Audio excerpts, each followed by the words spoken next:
All right, good evening, everyone. It is 6:30 p.m. on Thursday, May 15th, 2025. I am Brian Layton, the chair of the school committee. I am calling this special school committee meeting to order. In accordance with the requirements of open meeting law, please be advised that this meeting is being broadcast at a later date over the Lunenburg Public Access Channel. This meeting will be broadcast at a later date through the local access cable channel and on the public access Facebook page, and will be found on the Lunenburg Access YouTube channel within 24 hours after the meeting. The agenda lists all the topics which may be discussed at the meeting and are those reasonably anticipated by the chair. Votes may be taken as a result of these discussions. Not all items listed may in fact be discussed, and other items not listed may also be brought up for discussion to the extent permitted by open meeting law. The next item on the agenda is public comment. I do have a public comment. We're going to be sharing with the community a welcome letter of the new superintendent, so I just wanted to read that. Dear Lunenburg family, staff, and community members, we are excited to share that the Lunenburg School Committee has voted to appoint Dr. Jody Fortuna as the next superintendent of Lunenburg Public Schools beginning July 1, 2025. Dr. Fortuna comes to us with over 20 years of experience in educational leadership and a deep commitment to student achievement, inclusive practices, and strong school communities. She currently serves as the Deputy Superintendent of Teaching and Learning in the Brookline Public Schools, where she has led important district-wide instructional initiatives and worked closely with educators, families, and community partners. Her professional background also includes numerous leadership roles, including Assistant Superintendent in Boston Public Schools, Principal, Assistant Superintendent, and Superintendent of Hudson Public Schools, Principal in Narragansett Regional School District, FLAC Collaborative, and Assistant Principal at Northbridge Public Schools. She began her career as a special education teacher in the Dudley Charlton Regional School District and has continued to center her work around supporting all learners and empowering staff. Dr. Fortuna holds a doctorate in educational leadership from Boston College, and she brings a collaborative, outcomes-driven approach to school leadership. Throughout the search process, Dr. Fortuna impressed us with her thoughtful vision, her understanding of district systems, and her ability to bring people together. She is dedicated to listening, learning, and working in partnership with students, educators, families, and the entire Lunenburg community. This appointment follows a rigorous and inclusive search process that included public finalist interviews, as well as a screening subcommittee made up of school staff, union representatives, town officials, parents, and community members. We are deeply grateful to everyone who contributed time, insights, and feedback throughout the process. We look forward to welcoming Dr. Fortuna to Lunenburg and beginning a new chapter together. She will be working closely with the school committee and current leadership to ensure a smooth transition in the months ahead. Thank you for your continued support and dedication to our schools. Any other public comment? That was nice. Next item on the agenda is executive session to conduct strategy sessions in preparation for negotiations with non-union personnel, or to conduct collective bargaining sessions or contract negotiations with non-union personnel. And we will come back after the executive session. Motion to enter executive session? Second, excuse me. All right, Ms. Brzezowski? Yes. Mr. Beardmore? Yes. Ms. Archambault? Yes. And a yes for myself. Thank you. We will be back shortly. It's 4:43 p.m. from the executive session. Next item on the agenda is new business action item, the superintendent's contracts. Ms. Brzezowski? So Tony and I met with the incoming superintendent, with Dr. Fortuna, on Tuesday, and we have agreed to a salary of $174,000 a year. It is almost the same exact contract as Dr. Burnham's contract. Dr. Fortuna did ask that we add in a conference reimbursement, a reimbursement for her membership in the American Association of Superintendents, school superintendents, which I believe was $485 a year. So we agreed to that. So we have a contract, if we can vote on it. How many years? Oh, it's a 3-year contract with a 2.5% raise each year. So in line with the town manager's contract. Questions from the committee members? Comments? I appreciate that the committee was able to meet with Dr. Fortuna and get this settled very quickly. So thank you. Yeah, I'd also extend my thanks to Laura and Anthony. Thank you. So I will make a motion to approve the contract as outlined by Mrs. Brzezowski for Dr. Fortuna. Second. Any discussion? All right, this will be a roll call vote too. Ms. Brzezowski? Yes. Mr. Beardmore? Yes. Ms. Archambault? Yes, And a yes for myself. Thank you. Next item on the agenda is old business, action item, first read of policy 3601.1, bus fee policy. So the policy has been updated to reflect the language that Mr. Leighton suggested at the last meeting. But because the language has now been edited, it's back for first read. We can obviously have some discussion, but we have tentatively, we've submitted an agenda for posting for Tuesday next week so that we can do a second read of the policy, assuming that it passes first read this evening, so that we can do third read of the policy at the next regularly scheduled meeting of the school committee next Wednesday night.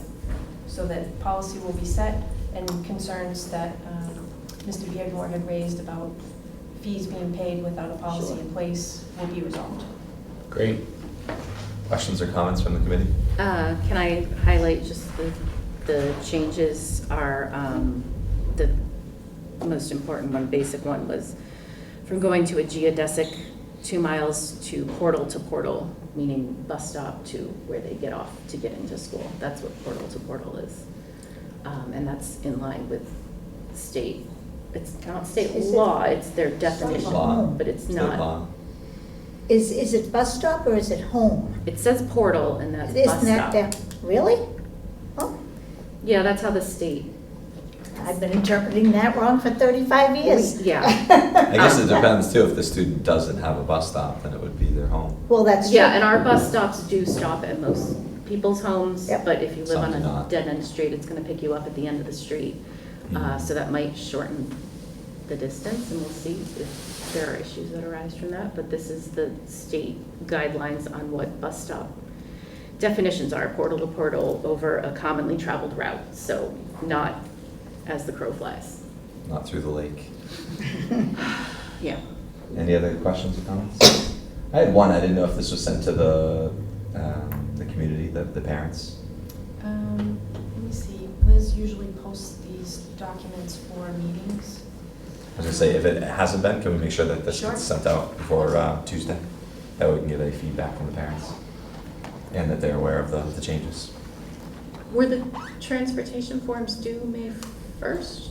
Transportation forms Yes. are still due May 1st, but we had talked about, our initial communication out with families was that the payment wouldn't be due until June 1st, because we couldn't get the rev track set up to receive payments in time for the registration, the form deadline.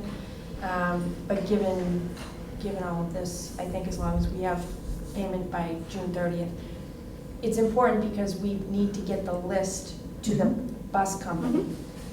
So how are we on transportation forms? Their deadline is closed, so we have what we have. Yeah. Maybe it's a reminder and a policy Yeah. Are we hunting down email out. people who didn't fill them out like we have in the past? We can, we're gonna have to get some information anyway. I think it'll be helpful to have this policy in place with additional communications and reminders about the forms.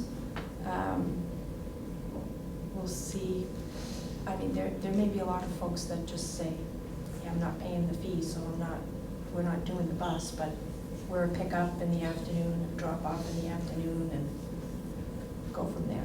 But yeah, it was a little bit slower incoming on the forms this year, but I think it was because people were trying to figure out whether or not they were willing to pay the fee.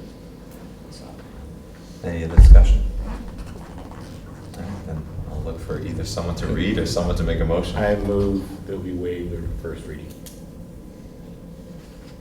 So a second. I don't like when we, You can read it. I'll read, I prefer when we read it. I would draw my motion. All right. I'll read it. We are reading it, sounds good. I'll read it if you want. I feel like Thank you, Ms. Brzezowski. first read, we should read. Fiscal management and non-instructional operations, 3,000, transportation, 3,600, transportation bus fee policy, 3601.1, As an austerity measure, the Lunenburg School Committee imposes a temporary fee on busing. This fee shall be reviewed by the school committee no less than once every year as part of the annual budget process. Oh my gosh. Just went to sleep on me, I'm sorry. It's okay. As part of the annual budget process to ensure that it is still necessary. This policy shall be interpreted and administered in accordance with all applicable provisions of Massachusetts general laws and Department of Elementary and Secondary Education regulations and guidance. Students using district contracted buses shall pay a fee of $180 per year per student. Individuals with reduced lunch status shall pay $50 per year per student. Individuals with free lunch status shall not pay the transportation fee. Families with more than one child using district contracted buses shall pay $270, while reduced lunch status families shall pay $75. Pursuant to Mass General Law, Chapter 71, Section 68, students in 6th grade or lower who reside more than 2 miles from the school they are entitled to attend, as measured portal to portal over a commonly traveled route, sidewalks or public ways, shall be entitled to district-provided transportation at no charge as defined by state statute and regulation. Individuals may seek a waiver of the fee. The waiver must be in writing. Waivers shall be reviewed by the superintendent or their designee. That individual shall have sole discretion in granting such a waiver. If a waiver is denied, the party seeking the waiver shall have the right to appeal the determination to the full school committee. Applications for appeals shall be in writing. Determinations of appeals shall be in writing and issued without the need for a hearing.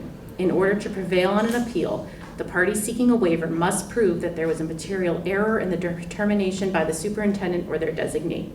Determinations of the school committee shall be final. Payment shall be due upon registration for busing. Failure to pay the fee in advance will result in children being denied transport to school. The list bus drivers are given at the start of the year shall reflect payment. Thank you. It does say action on if we have to accept the first read. Yeah, Just motion to read it. accept Yeah, the just first read. Just read it as the action. Just- Usually we take action to waive first reading. Yeah. Yes, Sorry. so that's why So it that's said the action. action was reading too. All right, moving on. Next on the agenda is public comment. Any public comment from the public or from the committee? Happy last meeting. Thank you. Why, thank you. Maybe. I know it was, the other one was the last meeting, but happy Second last meeting. special out of cycle last meeting. All right. And everyone should go vote on Saturday at TCP from 7 a.m. to 5 p.m. All right, I'll look for a motion to adjourn at 6:52 PM. Motion to adjourn. Second. All those in favor say aye. Aye.